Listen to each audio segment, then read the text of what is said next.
ದೇಶಾದ್ಯಂತ ಮುಂಗಾರು ಮತ್ತಷ್ಟು ತೀವ್ರಗೊಂಡಿದೆ. ಉತ್ತರ ಭಾರತದ ಹಲವು ಪ್ರದೇಶಗಳಲ್ಲಿ ಭಾರೀ ಪ್ರಮಾಣದಲ್ಲಿ ಮಳೆಯಾಗುತ್ತಿದೆ. ಹಿಮಾಲಯದ ತಪ್ಪಲಿನ ಹಲವು ರಾಜ್ಯಗಳಲ್ಲಿ ಭಾರೀ ಮಳೆ ಹಿನ್ನೆಲೆಯಲ್ಲಿ ಹವಾಮಾನ ಇಲಾಖೆ ರೆಡ್ ಅಲರ್ಟ್ ಘೋಷಿಸಿದೆ. ಪಶ್ಚಿಮ ಬಂಗಾಳದ ಉಪ ಹಿಮಾಲಯ ಪ್ರದೇಶ, ಸಿಕ್ಕಿಂ, ಉತ್ತರಾಖಂಡದಲ್ಲಿ ಇಂದು ಭಾರೀ ಮಳೆಯಾಗಲಿದೆ ಎಂದು ಹವಾಮಾನ ಇಲಾಖೆ ಮುನ್ಸೂಚನೆ ನೀಡಿದೆ.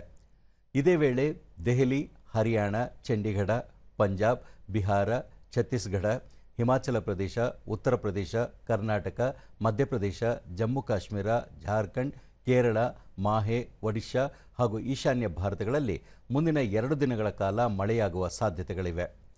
ಮಧ್ಯ ಮಹಾರಾಷ್ಟ್ರ, ಮರಾಠವಾಡ, ತಮಿಳುನಾಡು, ಪಾಂಡಿಚೇರಿ, ಕಾರೈಕಲ್, ರಾಯಲಸೀಮಾ, ತೆಲಂಗಾಣ, ಪೂರ್ವ ರಾಜಸ್ಥಾನ, ಅಂಡಮಾನ್ ಮತ್ತು ನಿಕೋಬಾರ್ ದ್ವೀಪ ಸಮೂಹಗಳಲ್ಲಿ ಇಂದು ಗುಡುಗಿನಿಂದ ಕೂಡಿದ ಮಳೆ ಹಾಗೂ ವೇಗವಾಗಿ ಗಾಳಿ ಬೀಸುವ ಸಾಧ್ಯತೆಗಳಿವೆ ಎಂದು ಹವಾಮಾನ ಇಲಾಖೆ ತಿಳಿಸಿದೆ.